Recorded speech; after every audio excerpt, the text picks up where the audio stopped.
Good morning students. तो next part और application of work energy का, जिसमें कंजर्वेशन हम लोग देखेंगे। Conservation of what? Conservation of momentum and energy. इस चीज़ को हम लोग क्या करेंगे, देखने वाले हैं। Conservation of momentum and energy को हम लोग देखने वाले हैं। चलिए तो क्वेश्चन लिया जाए। पहला क्वेश्चन जो हम लोग लेने जा रहे हैं वो बुलेट और गन वाली है। बुलेट और गन वाली है। तो क्वेश्चन ये कह रहा है कि जैसे कि एक गन है, ठीक है, गन से बुलेट को फायर किया गया। गन से बुलेट को फायर किया जाता है, जाहिर सी बात है ये आगे की तरफ जाएगा। इसमें एक क्या लगेगा, रिकॉइल वेलोसिटी डेवलप करेगा। ठीक है, रिकॉइल वेलोसिटी डेवलप करेगा। इसकी मास m मान लीजिए, इसकी मास कैपिटल M कह लीजिए। तो पूछ जानते हैं क्या रहा है, A bullet is fired from the rifle and the rifle recoils freely, then the kinetic energy of rifle. Kinetic energy of rifle ज़्यादा होगा कि kinetic energy of what? Kinetic energy of किसका कम, किसका ज़्यादा होगा? तो इस केस में हम लोग को समझने लायक बात क्या है वो देखिए। इस केस में समझने लायक बात है कि मोमेंटम, जो फॉरवर्ड मोमेंटम होगा वही बैकवर्ड मोमेंटम होगा। मतलब जितना मोमेंटम मिलेगा गन को, उतना ही मोमेंटम मिलेगा किसको? बुलेट को। तो बुलेट को जो मोमेंटम मिलेगा और गन को जो मोमेंटम मिलेगा वो सेम रहेगा। अगर सेम रहता है तो मास ऑफ गन, माने कहने का ये अगर इक्वल है तो चूंकि रिलेशन क्या है, P equal to √2m/k। Momentum का जो कहानी है वो क्या है, P इक्वल टू √2m/k। यानी कहने का मतलब P, दोनों का P अगर सेम है तो m और k का जो प्रोडक्ट है वो क्या रहेगा, सेम रहेगा। मतलब mass of gun into kinetic energy of gun, ठीक है, चलिए जी लगाते हैं, equal to mass of bullet into kinetic energy of bullet. Kinetic energy of bullet. इसको ऐसा हमने क्यों लिखा है, इसके लिखने के पीछे क्या है, P अगर सेम रहेगा तो दोनों का P अगर यहाँ रखा जाए और दोनों साइड से रूट हटा दिया जाए तो 2 तो दोनों साइड से हट जाएगा, 2 दोनों साइड से हट जाएगा। ऐसे सिचुएशन में mk का प्रोडक्ट दोनों का क्या रहेगा, सेम रहेगा। तो मास किसका ज़्यादा होगा? तो मास ज़्यादा होगा हमारा किसका, गन का। तो मास ऑफ गन क्या है, बड़ा है बुलेट से। मास ऑफ गन बुलेट से बड़ा है। तो जब हम कि kinetic energy of gun by kinetic energy of bullet लेंगे, क्रॉस मल्टीप्लिकेशन अपना कर लें, तो small m upon capital M होगा। चूँकि स्मॉल m छोटा है कैपिटल M से तो ये लेस देन 1 होगा। तो kinetic energy of gun must be less than kinetic energy of bullet. ये क्वेश्चन इतना लंबा लगाने की नहीं थी, इसकी डिटेल, इसके कॉन्सेप्ट को समझाने के लिए हमने इतना लंबा चौड़ा किया है। दरअसल इस क्वेश्चन को पढ़ते पढ़ते ही हम लोग क्या कर सकते हैं, सॉल्व कर सकते हैं। क्यों, कैसे सॉल्व कर सकते हैं? सॉल्व करने का सीधा तरीका, कॉन्सेप्ट ये है कि जब मोमेंटम सेम होगा, पिछले वीडियो में भी हमने बताया कि जब मोमेंटम सेम होगा तो कहानी ये होगी कि जिसका मास कम होगा, इक्वल मोमेंटम अगर है तो जिसका मास कम होगा उसकी काइनेटिक एनर्जी ज़्यादा होगी। जबकि अगर काइनेटिक एनर्जी सेम हुआ तो P प्रोपोर्शनल टू m√m होगा। ऐसे सिचुएशन में जब काइनेटिक एनर्जी सेम होने की सिचुएशन में उसका मोमेंटम ज़्यादा होगा जिसका मास ज़्यादा होगा। ये रिलेशन हमेशा से ध्यान रखिएगा। ठीक है जी, नेक्स्ट क्वेश्चन लिया जाए। नेक्स्ट क्वेश्चन में कहानी क्या है, a water falls from the dam into turbine wheel of 19.6 meter below, then the velocity of water at the turbine is। ये तो बड़ा सिंपल क्वेश्चन है, ये 1 डायमेंशनल इसका क्वेश्चन है। ये क्वेश्चन मज़ेदार नहीं है। चलिए नेक्स्ट क्वेश्चन देखा जाए। ये क्वेश्चन मजेदार नहीं है। हाँ, नेक्स्ट क्वेश्चन ये है कि 12 kg का बॉम्ब है, एक बॉम्ब है भैया, कितने का है? 12 kg का है। क्वेश्चन ये कह रहा है कि 1:3 के रेशियो में ब्लास्ट कर रहा है। ये जब ब्लास्ट हो रहा है तो 1:3 के रेशियो में, तो 3 1 1 और 3 का रेशियो हो गया 3 1 4, 3 और 1 4 हो गया, 4 4 3 12, मतलब ये 3 कितना 4 3 12 है ना, 3 9, 3 और 9, 3 kg और 9 kg। ये सिंपल हम लोग इसको क्या कर सकते हैं, सॉल्व कर सकते हैं कि 3 है ना, 3:9 kg। If kinetic energy of smaller part is 216 joule, इसकी काइनेटिक एनर्जी जो है वो 216 जूल है। ठीक है, तो कह रहा है कि momentum of bigger part will be, इसका मोमेंटम कितना होगा, इसका मोमेंटम कितना होगा, दैट इज द क्वेश्चन, है ना। इसका P बताना है। ठीक है, मोमेंटम दोनों का सेम होगा तो मोमेंटम दोनों का अगर सेम होगा और इसकी काइनेटिक एनर्जी कितनी है 216 जूल है, तो इसकी मोमेंटम कितनी होगी, इसकी मोमेंटम होगी, है ना, √2m की, √2m के, तो √2m के इसकी मोमेंटम होगी। ठीक है जी, है ना। यानी कहने का मतलब इसका मास कितना है, इसका मास है 3 kg, इसकी काइनेटिक एनर्जी कितनी है, तो 216 हो रही है। ठीक है, 216 हो रही है।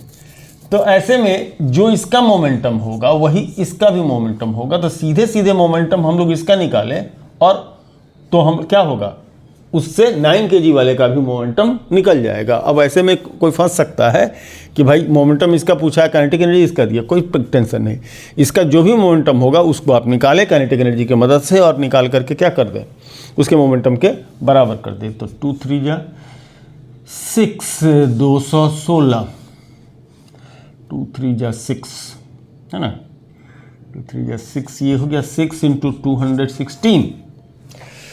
कैसे कटेगा भैया, 158, 108 गुने 2 54। देखो तो स्प्लिट करते हैं इसको 6, तो 4 से इसको डिवाइड कर, 4 पंचे 20, 4 चौके 16, 4 ले लिए, 54 का मतलब हो गया 27 दूना 54, 27 दूना 54, तो 6 × 27 × 2 × 4। थोड़ा सा कैलकुलेशन का तरीका भी देखिए, क्या कि सबको मल्टीप्लाई करके करने से 9 है ना, 9 इसमें है, 3 इसमें है, 9 3 जा, तो ये 2 2 जा 4 आ गया। देखिए ये देखिए 9 इसमें है ना, ये 6 2 × 3 है, और ये कितना है, इसमें से 2 × 3 है, और इसमें से निकले 3 × 3 × 3, यानी 9 × 3 लिखिए, × 2 × कितना हो गया 4। तो ज़रा देखो, ये 2 3 के बदले में 1 3, 1 2 2 के बदले में 1 2, और 1 9 के बदले में 3, 1 9 के बदले में 3, और 4 के बदले में 2। कितना आ जाएगा भैया, 3 दूनी 6, 3 दूनी 6, 36, 36 जूल इसका क्या हो जाएगा, आंसर हो जाएगा। तो मोमेंटम सेम होगा तो बड़े पार्ट की काइनेटिक एनर्जी मोमेंटम सेम होगा। अच्छा, इसका 216 नहीं जूल, मोमेंटम निकाल रहे हैं ना, सॉरी मोमेंटम निकाल रहे हैं ना, तो 36 जूल नहीं, 36 kg मीटर पर सेकेंड है जी, 36 kg मीटर पर सेकेंड क्या हो जाएगा, इसका वैल्यू हो जाएगा। ठीक है जी, चलिए अब नेक्स्ट क्वेश्चन लिया जाए।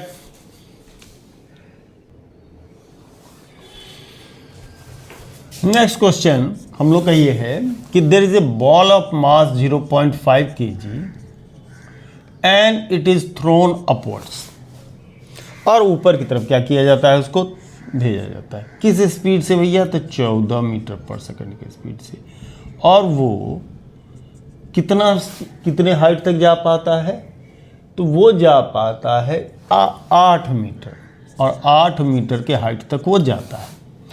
क्वेश्चन में ये बताना है कि how much is the air dissipated by the how much is the energy dissipated by the air during the accent, ऊपर की तरफ ये जब जा रहा होगा तो कितनी एनर्जी को इसने डिसिपेट किया। तो चलिए सबसे पहले 14 मीटर पर सेकेंड के स्पीड से हम इसको यहाँ से छोड़े हैं और इसकी मास इतनी है, तो हमने इसकी को कितनी काइनेटिक एनर्जी दिया, हमने इसको कितनी काइनेटिक एनर्जी दिया, तो ये हो जाएगा half M V square, half M मतलब 0.5 और वी का स्क्वायर मतलब 14 का स्क्वायर 196, ठीक है। तो ये 1/4 196/4 आ जाएगा। कैलकुलेशन करके देख लीजिए, 4 4 16 4 9 49, आई थिंक 49 एंड 49 है ना। तो आपने जो काइनेटिक एनर्जी उसे दिया वो 49 जूल का है। देखिए तो क्या पूरी की पूरी काइनेटिक एनर्जी पोटेंशियल एनर्जी में कन्वर्ट हुई? जब 8 मीटर पर गया तो उसकी कितनी काइनेटिक एनर्जी होगी, जरा देखते हैं। तो potential energy at the top 8 metre तो गया है, तो इसको हम लोग mgh से लेते हैं। m मतलब 0.5, g 9.8 और h कितना 8। तो देखा जाए तो कितना हो जाएगा 0.5 1/2 4.9 है ना इंटू 8, तो 8 पंचे 40 और उसमें से 0.8 घटा दीजिए, तो ये हो जाएगा 39.2 जूल। देख रहे हैं डिफरेंस आ गया। तो 14 मीटर पर सेकंड के स्पीड से भेजे तो जो एनर्जी थी आपने प्रोवाइड की है 49 जूल की, लेकिन जो एनर्जी अब उसके पास मैक्सिमम हाइट तक पहुंचने के बाद जो उसके पास बचा है वो है 39.2। या तो डिफरेंस आ रहा है ना भैया, डिफरेंस आ रहा है ना। तो कितनी एनर्जी कितनी energy, what is the del E, मैंने चेंज कितना हो गया, कितना मैकेनिकल एनर्जी में डिफरेंस आ गया। तो काइनेटिक एनर्जी पहले 49 जूल का था, अब कितना हो गया 39.2 जूल का हो गया। तो 39.2 जूल का हो गया। ऐसे सिचुएशन में 49 माइनस 39.2 की अगर हम बात करें तो ये 9.8 जूल 9.8 जूल की जो एनर्जी है वो एयर रेजिस्टेंस के कारण डिसिपेट हो गया है। ठीक है जी, एयर रेजिस्टेंस के कारण डिसिपेट हो गया है, यानी कि this amount of energy has been imparted with what, atmosphere. जब ऊपर की तरफ जा रहा हो तो हवा उसको रोक रही होगी ना ऊपर जाने के लिए, तो उस दरमियान एयर रेजिस्टेंस के कारण क्या होगा, इतनी एनर्जी उसकी डिसिपेट हो गई होगी।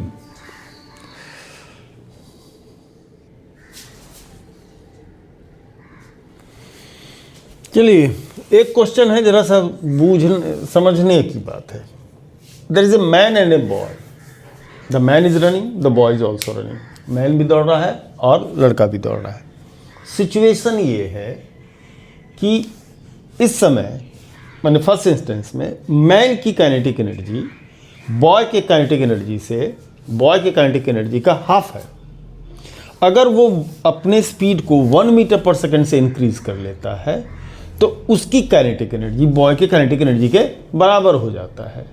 तो उसकी पहले की वेलोसिटी कितनी रही होगी, क्या उसकी पहले की स्पीड रही होगी। यहाँ पर अगर आप उसमें थोड़ा ध्यान दें तो एक ग्लिच है। ग्लिच क्या है, बॉय को एक रेफरेंस मान लिया, ठीक है।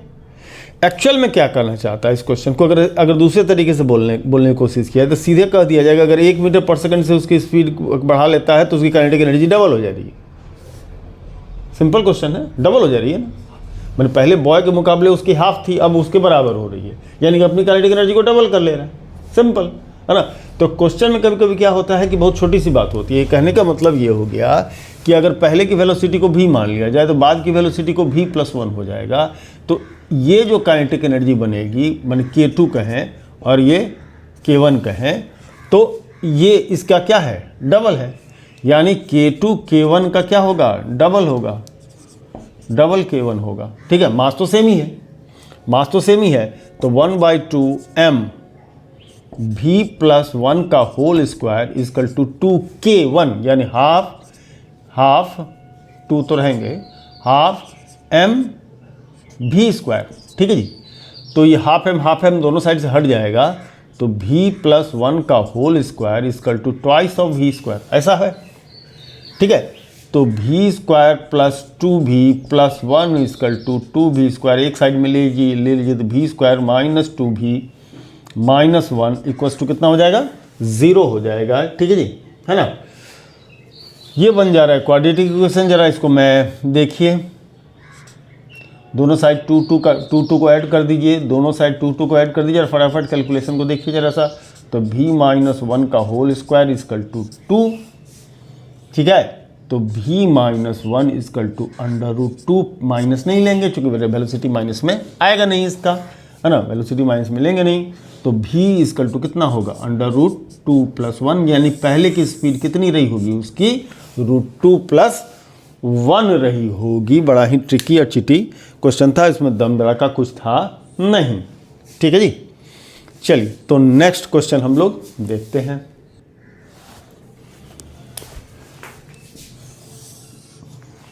नेक्स्ट क्वेश्चन में कह रहा है कि एक वुडन ब्लॉक है,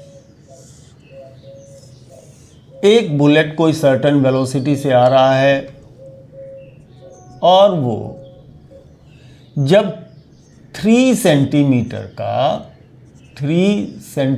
का पेंट्रेशन कंप्लीट कर लेता है तो उसकी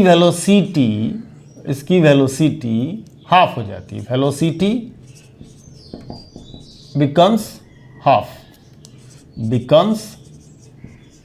हाफ, आधी हो जाती है। तो कहता है फर्दर और कितने ब्लॉक को वो पेंट्रेट का और कितने अंदर वो पेंट्रेट कर पाएगा। इसको अगर यदि हम लोग मोशन वाले चैप्टर से लगाने की कोशिश करें तो बहुत लंबा जाएगा। पहले ये देखिए कि अगर उसकी काइनेटिक एनर्जी सपोज डेट के रही होगी तो वेलोसिटी हाफ होने पर, तो के की वैल्यू मतलब हाफ एम बी स्क्वायर, इसको डिटेल में हम आपको पहले समझा दें, उसके बाद हम देखते हैं क्या करना है। हाफ एम बी स्क्वायर, तो ये हाफ एम बी स्क्वायर रहा होगा। अब जब बाद की काइनेटिक एनर्जी देखें, जो बचेगा, जो पेंट्रेट होने के बाद बचेगा, कितना बचेगा, हाफ एम वी बाई 2 का square 1/4, 1/4 of half M V square, यानी कि अब इसके पास 1/4 1/4 ऑफ काइनेटिक एनर्जी बचा है, यानी कि it has lost 3/4 of the kinetic energy, यानी कि जो काइनेटिक एनर्जी वो लूज कर चुका है बाय नॉन कंजर्वेटिव फोर्स के वर्कडन के कारण, वो इसका कितना है 3/4 ऑफ काइनेटिक एनर्जी। अरे के में के डैश को घटा दीजिए, अरे देख लीजिए इसको, चलिए के में के डैश को क्या कर दीजिए, सब्ट्रैक्ट कर दीजिए, तो क्या होगा, के में के डैश को सब्ट्रैक्ट कर दीजिएगा तो ये के है और ये क्या है 1/4 के है, तो क्या हो जाएगा 3/4 के। तो अगर हम पूरी काइनेटिक एनर्जी को 4 पार्ट में बांटते हैं तो 3 पार्ट 3 सेंटीमीटर में खर्चा हो गया। सिंपल है, 3 part of the energy has been out of 4, 3 part has been consumed in penetrating 3 centimeter, then the remaining 1 part will just complete 1 centimeter. Simple सा क्वेश्चन।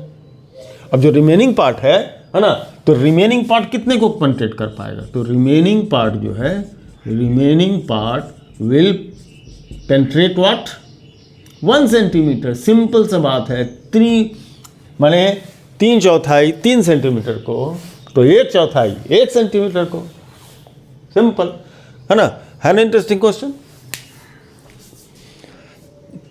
ओके, अब जब जहां तक बात थी कि ये हम ना लगाते, तो इसी चीज को हम दिमाग में कैलकुलेट कर सकते हैं। इतनी सी बात को कैलकुलेट करना बहुत बड़ी बात नहीं है। वेलोसिटी v/2 हो जाए, काइनेटिक एनर्जी 1/4 बचेगी, 1/4 बचेगी यानी 3/4 खर्चा हो चुका होगा, और 3/4 अगर मतलब कंज्यूम कर गया होगा तो बचा है 1/4, तो मैंने 3 पोर्शन में 3 सेंटीमीटर, तो 1/4 में 1 पोर्शन में 1 सेंटीमीटर। ये तो ऐसे मुंह क्या कर सकते हैं, दिमाग में ऐसे घुमा करके हम लोग उसको क्या कर सकते हैं, सॉल्व कर सकते हैं क्वेश्चन। ये सब चीज़ क्या है एक्चुअल में, क्या है कंपटीशन में जो पूछा जाता है, ये सब क्वेश्चन और कम समय लिया जाता है। कम समय दिया था कि इतना सा कैलकुलेशन, ये इमेजिनेशन के कहाँ तक गया होगा और ये सारे कैलकुलेशन क्या कर पाए आप, माने बिना कलम उठाए दिमाग में कर लें और टिक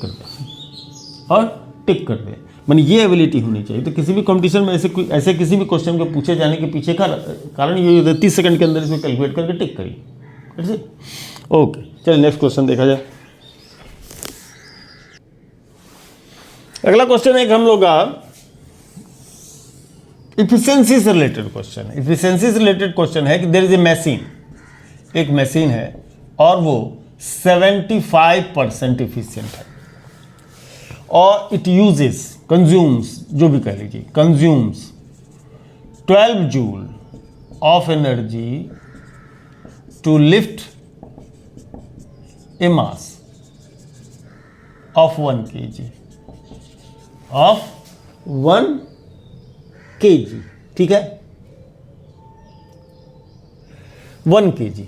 हाइट वगैरह कुछ नहीं दिया, कितने हाइट तक ले गया है ये भी नहीं दिया है, सीधे सीधे हमसे ये पूछ रहा है कि मैंने लिया होगा और उठा करके यहाँ तक ला करके रख दिया, ठीक है जी, कोई हाइट रही होगी तो 1 kg का है। तो कह रहा है कि जब इसको वापस छोड़ देंगे तो जब ये आएगा तो इसकी वेलोसिटी ग्राउंड को टच करने से पहले कितनी होगी। चलिए, हमारे पास सीधा एनर्जी दिया हुआ है, उसकी इफिशियंसी दिया गया है, कंज्यूम्स 12 जूल, तो 12 जूल कंज्यूम करता है, एफिशिएंसी उसकी 75% है, 75% है मैंने 75% वर्क डन, तो वर्क डन जो हुआ होगा वो 12 का कितना 75% है ना, 75% ऑफ 12, 75% ऑफ 12 जूल, तो 75% ऑफ 12 जूल है ना, तो 75% ऑफ 12 का मतलब हो गया 3/4 ऑफ 12 बन जाए 9 जूल। 9 जूल का वर्क डन हुआ है, एक्चुअल बात में समझिए, वर्क में कन्वर्ट हुआ है सिर्फ 9 जूल, वो कंज्यूम कर गया है 12 जूल की एनर्जी, लेकिन वर्क में कन्वर्ट हुआ है सिर्फ कितना 9 जूल की एनर्जी, तो 9 जूल का ही उसके पास मैकेनिकल एनर्जी होगी, तो यही मैकेनिकल एनर्जी वर्क डन जो है सो जो पोटेंशियल एनर्जी के फॉर्म में कन्वर्ट होगा। एच तो हमको चाहे तो एच निकाल सकते हैं, लेकिन उसकी बहस नहीं, चूंकि ये जब रिटर्न आएगा तो उस समय की वेलोसिटी हमसे क्या किया गया है, पूछा गया है, तो यही वर्क डन क्या हो जाएगा, काइनेटिक एनर्जी के बराबर हो जाएगा फाइनली जब वो नीचे की तरफ आएगा, क्योंकि यही वर्क डन उसको पोटेंशियल एनर्जी दिया होगा। तो हम पोटेंशियल एनर्जी के चक्कर में क्यों फंसे, हमको सिर्फ फाइनल काइनेटिक एनर्जी चाहिए, तो फाइनल काइनेटिक एनर्जी जो होगी इसकी कितनी होगी 9 जूल की होगी।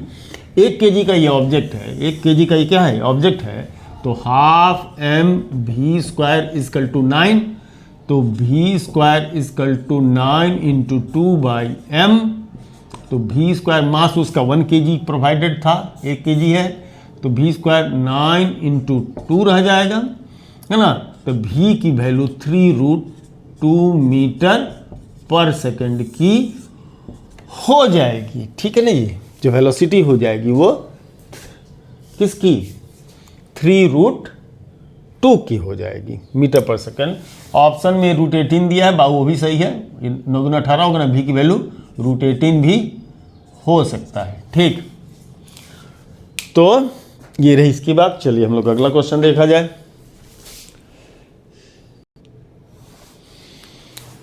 छोटा सा क्वेश्चन है अगला, m मास का ऑब्जेक्ट है, इस पर f रेस्ट में है, इनिशियल वेलोसिटी इसकी क्या है 0 है, इनिशियल वेलोसिटी 0 है, it is acted upon bye a force f 2 time t time तक क्या होता है फोर्स लगता है, तो उसकी फाइनल काइनेटिक एनर्जी कितनी होगी, फाइनल काइनेटिक एनर्जी कितनी होगी।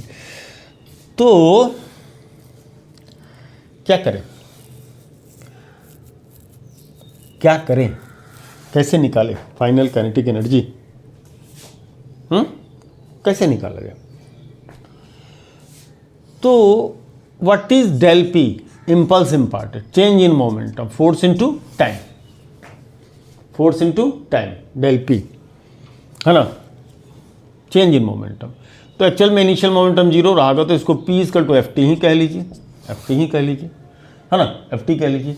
और काइनेटिक एनर्जी को होना कितना है, काइनेटिक एनर्जी को होना है k = p²/2m होना है, p²/2m होना है। तो ये क्या हो जाना है f² t² कितना हो जाना है 2m। तो कभी कभी बहुत सिंपल सी बात रहती है, लेकिन है कुछ नहीं इसमें, लेकिन एग्जाम हॉल में कंफ्यूज कराने के लिए काफ़ी। जब आप 10 चीज़ देख रहे हो तो उसमें कंफ्यूज कराने के लिए काफ़ी रहता है। तो ऐसे सब क्वेश्चन में अक्सर क्या होता है कि या तो इस पर लोग ज़्यादा टाइम हम लोग दे देते हैं, या फिर अगर पहले से प्रैक्टिस बनी हुई तो ये जल्दी बन जाएगा। तो ये जो भी फिगर प्रोवाइडेड रहता है उससे आप क्लोजेस्ट पाथ को ढूंढने का कोशिश करें, क्लोजेस्ट पाथ को ढूंढने का कोशिश करें। क्लोजेस्ट पाथ का मतलब ये हो गया कि काइनेटिक एनर्जी निकल सकता है मोमेंटम से, काइनेटिक एनर्जी निकल सकता है वेलोसिटी से। थॉट प्रोसेस क्या हुआ कि काइनेटिक एनर्जी निकल सकता है मोमेंटम से, काइनेटिक एनर्जी निकल सकता है वेलोसिटी से, मास दिया है तो मोमेंटम हम निकाल सकते हैं फोर्स और टाइम के प्रोडक्ट से, इम्पल्स इम्पार्टेड से चेंज इन मोमेंटम से। तो चेंज इन मोमेंटम से चेंज इन इम्पल्स इम्पार्टेड से चेंज इन मोमेंटम निकाल दिए। अब मोमेंटम और उसके बीच का रिलेशन, काइनेटिक एनर्जी के बीच का रिलेशन होता है, फटाक दे क्या होता है इसमें। ऐसे भी अगर आप सॉल्व भी ना करें तो भी आपको दिख जाएगा, p²/2 है तो ft मोमेंटम होगा। ft क्या हो जाएगा, फोर्स इंटू टाइम क्या हो जाएगा, मोमेंटम हो जाएगा, और डिवाइडेड 2m। अगर ये रिलेशन ध्यान है तो ये क्या होगा, बस इतना सोचना पड़ेगा आपको, बस उसके बाद क्या कर पाएंगे आप, टिक कर देंगे इसको। ठीक है जी।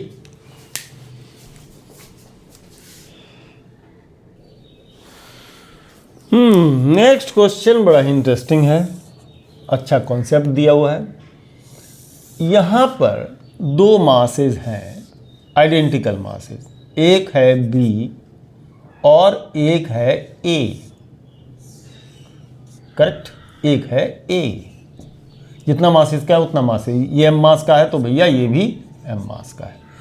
ये एक स्प्रिंग से कनेक्टेड है और spring is in natural length, और ये क्या है, नेचुरल लेंथ में है, मतलब ना ही कंप्रेस्ड है ना ही क्या है, एलोंगनेटेड है, मतलब कि खींचा हुआ है। तीसरा एक इक्वल मास C है ना, C जो है वो एक सर्टेन स्पीड v से इनसे आकर के कोलाइड कर लेता है। ठीक है, जितना मास इसका उतना मास इसका उतना मास इसका, तीनों का मास सेम है। पूछ ये रहा है हमसे कि what will be the maximum compression, और ये फ्रिक्शनलेस है, ये जो सरफेस है इसको मान के चले कि क्या है, फ्रिक्शनलेस है। ठीक है, इंटरेस्टिंग क्वेश्चन है। देखिए बहुत सारे कॉन्सेप्ट इसमें समझने को मिलेगा, और फिजिक्स के बहुत सारे कॉन्सेप्ट इसमें लगेंगे। पहली बात क्या होगी, पहली बात ये होगी कि ये जो मास ये क्या करेगा, इनको अपनी पूरी काइनेटिक एनर्जी ट्रांसफर करेगा, और क्या करेगा, पूरा मोमेंटम भी, इलास्टिक कोलिजन होगा तो पूरी काइनेटिक एनर्जी भी ट्रांसफर करेगा, पूरा मोमेंटम भी क्या करेगा, ट्रांसफर करेगा। Complete transfer of momentum as well as complete transfer of kinetic energy. तो रुकना है इसको, क्योंकि कोलाइजन कैसा है, इलास्टिक कोलाइजन है। तो पहले हम लोग देखते हैं कि कंप्लीट ट्रांसफर ऑफ मोमेंटम जब इसमें अगर होगा तो कहानी क्या बनती है, m मास तो है ही, तो initial momentum equals to final momentum. तो इनिशियल मोमेंटम कितना रहा होगा, इनिशियल मोमेंटम इसका m भी रहा होगा। फाइनल मोमेंटम की बात करते हैं तो लेट सपोज जो, क्योंकि दोनों कनेक्टेड, दोनों सेम स्पीड के साथ जाएगा, तो mv dash plus mv dash ऐसा होगा। तो यहां से अगर हम निकालें जो बाद की जो फाइनल वेलोसिटी होगी, तो v डैश की वैल्यू v/2, मतलब ये सिस्टम जो होगा वो v/2 की एनर्जी के वेलोसिटी के साथ मूव करना चालू कर देगा। ठीक है जी, ओके। तो मैंने पहले कहा कि मोमेंटम कंजर्व होगा, उसके बाद क्या कंजर्व होगा, काइनेटिक एनर्जी कंजर्व होगा, काइनेटिक एनर्जी भी कंजर्व हो जाएगा, मतलब ये कंप्लीट ट्रांसफर होगा, मोमेंटम का ट्रांसफर तो होगा ही होगा, और बाद में उस साथ साथ इन बिटवीन काइनेटिक एनर्जी भी सब कंप्लीट ट्रांसफर हो जाएगी। तो इसका मतलब कि काइनेटिक एनर्जी इनिशियल बराबर काइनेटिक एनर्जी कितना, फाइनल। तो इनिशियल काइनेटिक एनर्जी कितनी रही होगी, तो half mv²। No, kinetic energy complete transfer होगा। लेकिन अब यहाँ इंटरेस्टिंग बात है, सॉरी, अब यहाँ इंटरेस्टिंग बात है कि सिर्फ और सिर्फ जब ये इसको हिट करेगा तो ये स्प्रिंग कंप्रेस भी करेगा, तो ये तो अपनी पूरी काइनेटिक एनर्जी इसको दे देगा, लेकिन स्टार्टिंग में ये स्प्रिंग भी कंप्रेस होगा। तो ये जो काइनेटिक एनर्जी इसने सी ने इसको दिया, वो इनिशियल स्टेज में होगा क्या कि कुछ पार्ट इस सिस्टम के ए बी सिस्टम को काइनेटिक एनर्जी प्रोवाइड करने में चला जाएगा, काइनेटिक एनर्जी प्रोवाइड करने में चला जाएगा, और कुछ जो है सो स्प्रिंग के कंप्रेशन में एज ए पोटेंशियल एनर्जी चला जाएगा। मतलब kinetic energy plus potential energy में जाएगा, सिर्फ काइनेटिक एनर्जी में शुरू में नहीं जाएगा।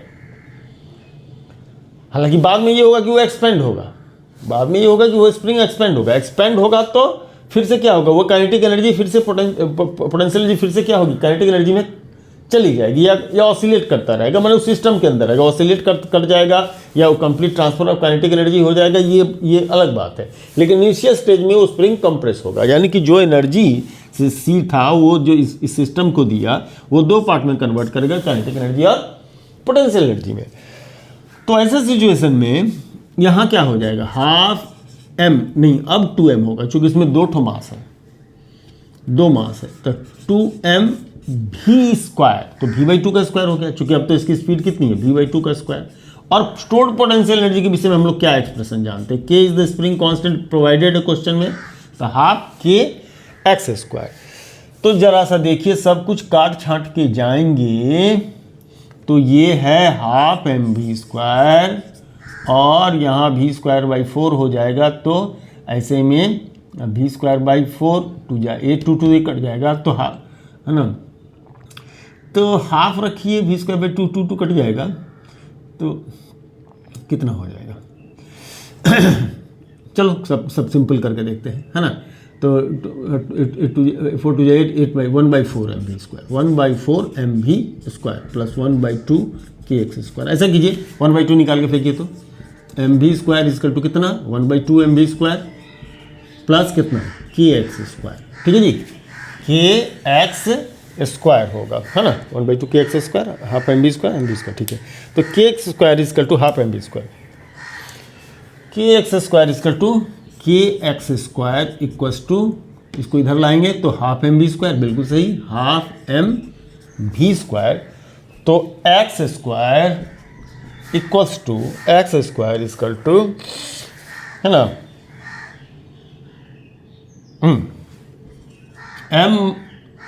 m v square by 2k, mv square by 2k, तो X square equal to v/m/2k। This is the maximum compression, maximum compression यही होगा, मैक्सिमम कंप्रेशन इसमें यही होगा। जब वो कंप्लीट ट्रांसफर ऑफ एनर्जी कर दे तो कुछ उसमें कंप्रेशन आ जाएगा, काइनेटिक एनर्जी तो देगा। तो ऐसा तो है नहीं कि जब स्प्रिंग कंप्रेस हो रहा होगा उस समय इस पर फोर्स नहीं लग रहा, फोर्स लग रहा होगा तो चल भी देगा, तो complete transfer of potential momentum होगा, मोमेंटम का ट्रांसफर होना ही है। जब वो कंप्लीट काइनेटिक एनर्जी को ट्रांसफर कर चुका होगा तो उसमें मोमेंटम तो देगा ही, क्योंकि मोमेंटम फिर कहाँ जाएगा, मोमेंटम जीरो तो होगा नहीं, या कम तो होगा नहीं, ज़्यादा तो होगा नहीं, तो by conservation of linear momentum, यानी कि इसका मतलब कि ये सिस्टम स्टेशनरी नहीं रहेगी, जब ये इसको हिट करेगा ये स्टेशनरी नहीं रहेगा, ये भी चलेगा, और इस बीच में स्प्रिंग भी क्या होगा, कंप्रेस होगा, स्प्रिंग भी कंप्रेस होगा, है ना। तो ये कॉन्सेप्ट, तो कुछ लॉज हैं जिनको वायलेट कोई भी सिचुएशन क्या करता है, कर नहीं पाएगा। इन कॉन्सेप्ट को पकड़ के हम लोग क्या कर सकते हैं, क्वेश्चन को सिंप्लीफाई कर सकते हैं। एक क्वेश्चन का जवाब जो भी हमको देख रहे हो फॉलो करते हुए बताएं। That is bomb, it explodes into 2 pieces, 2 equal pieces, 2 equal piece में ये क्या होता है, टूट जाता है, सपोज ब्लास्ट हो जाता है, इंटरनल एक्शन होती है। तो पहली बात समझने की by the principle of conservation, मान ली दो यहाँ से होता है, ये टूट करके दो पार्ट में, एक v1 वेलोसिटी से और दूसरा क्या है v2 वेलोसिटी से, एक v1 वेलोसिटी से एक v2 वेलोसिटी से, और मास इनके इक्वल है, मास इक्वल है, एक v1 वेलोसिटी से जा रहा है, दूसरा किससे जा रहा है, v2 वेलोसिटी से जा रहा है।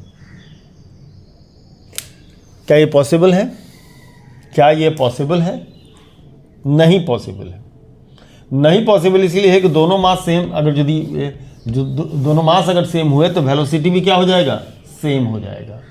क्वेश्चन घुमाने के लिए दे दिया है, v1 v2 दे करके कह रहा है क्या मासेस सेम है, और वेलोसिटी को दिखा दिया है v1 v2 अलग, और तब पूछ रहा है कि काइनेटिक एनर्जी का रेशियो इनका क्या होगा।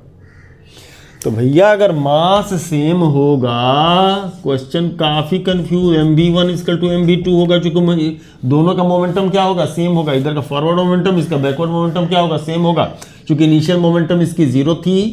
तो फाइनली इसमें जितना प्लस p आएगा उतना ही इधर में माइनस p आएगा, ताकि सिस्टम का टोटल मोमेंटम क्या रहेगा, 0 रहेगा।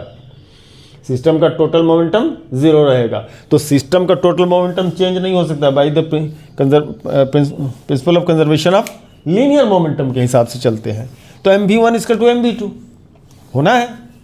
तो जब mv1 इक्वल टू mv2 होगा, यानी कि दोनों का मोमेंटम सेम होंगे, तो काइनेटिक एनर्जी की बात करें तो kinetic energy of first equal to kinetic energy of second, चूंकि के की वैल्यू कितनी होती है भैया, K equal to P square by 2m, mass तो सेम है।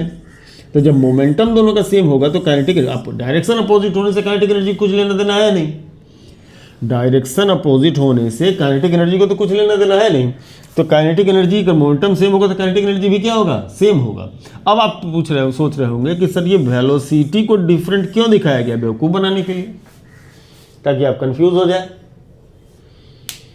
वहाँ से सेम देकर के वेलोसिटी को डिफरेंट दिखाएगा। तो ये इसी जगह पर तो हम लोग देख सकते हैं कि वेलोसिटी भी क्या होगा, सेम ही होगा, वेलोसिटी भी क्या होगा, सेम होगा। तो एक नज़र से ऐसा लगता है कि क्वेश्चन में मिसप्रिंट हो गया, क्वेश्चन में मिसप्रिंट वगैरह नहीं हुआ है।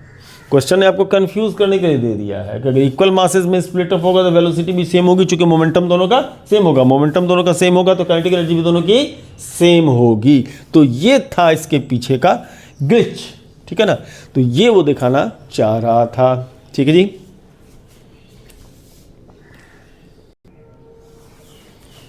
नेक्स्ट क्वेश्चन है कि एक बॉम्ब है, फिर से एक बॉम्ब का क्वेश्चन है जो 3 kg का है। देखिए कॉन्सेप्ट को बहुत घुमा फिरा करके पूछा जा सकता है।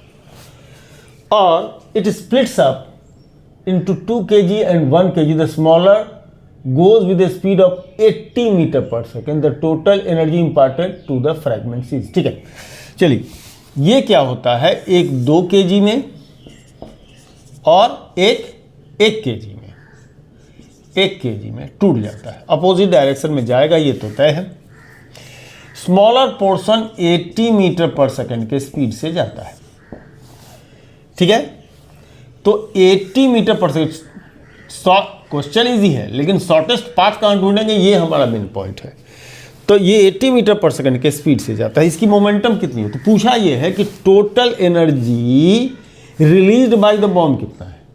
अगर ये मान करके चले कि जितनी एनर्जी वो रिलीज किया है वो इन दोनों को काइनेटिक एनर्जी के फॉर्म में दे दिया है, उसमें कोई हीट एनर्जी इवोल्यूशन नहीं हुआ, ऐसा कुछ नहीं हुआ होगा, तो ऐसे सिचुएशन में हमारी इसमें बॉम्ब से रिलीज एनर्जी कितनी हुई होगी। हालांकि प्रैक्टिकल सिचुएशन ऐसा नहीं हो सकता है, प्रैक्टिकल सिचुएशन में ऐसा नहीं हो सकता, लेकिन फिर भी हम लोग क्या कर रहे हैं, आइडियल सिचुएशन मान करके और तब इस सिचुएशन को क्या कर रहे हैं, देख रहे हैं, है ना जी। इस आइडियल सिचुएशन मान को, इस सिचुएशन को हम लोग क्या कर रहे हैं, देख रहे हैं।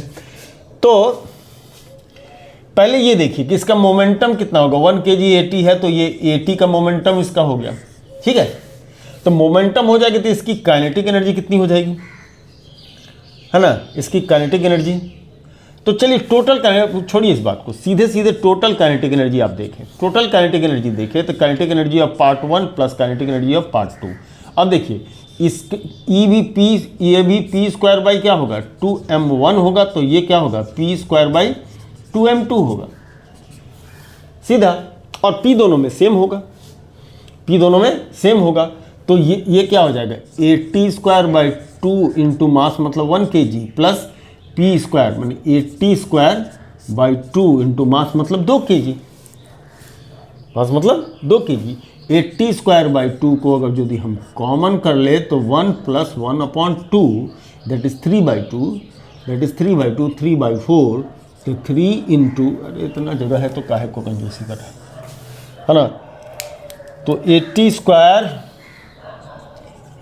स्क्वायर बाई 2 इंटू 3/4 हो गया, 4 2 जाए 8, 80 इंटू 80। थोड़ा फास्ट कैलकुलेशन करने का हमारा अपना तरीका, हर आदमी का अपना अपना तरीका होता है।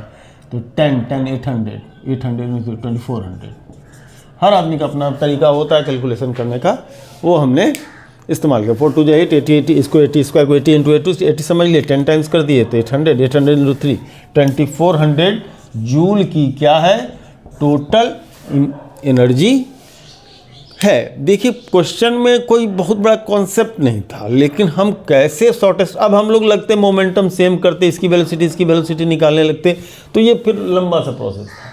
इसको सीधे सीधे हम लोग काइनेटिक एनर्जी फॉर्म में ही ले लें, मोमेंटम सेम था, इस रास्ता, तो रास्ता कौन सा आप पकड़ते हैं, चॉइस ऑफ द पाथ जो है वो बड़ा ही इंपॉर्टेंट हो जाता है जब आप कॉम्पिटिटिव सेक्शन वगैरह में लगा रहे होते हैं, बोर्ड वगैरह में लगा रहे होते हैं, जितना लंबा लगाइएगा उतना बेहतर है। लेकिन कॉम्पिटिटिव सेक्शन में आप जितना शॉर्टेस्ट पाथ को देखेंगे, तो अगर कोई एक सिंपल सा इंसान होता है, 1 kg वाला 80 का स्पीड है, इसका मतलब 80 का उसका मोमेंटम है, वो यहीं से स्टार्ट हो जाता,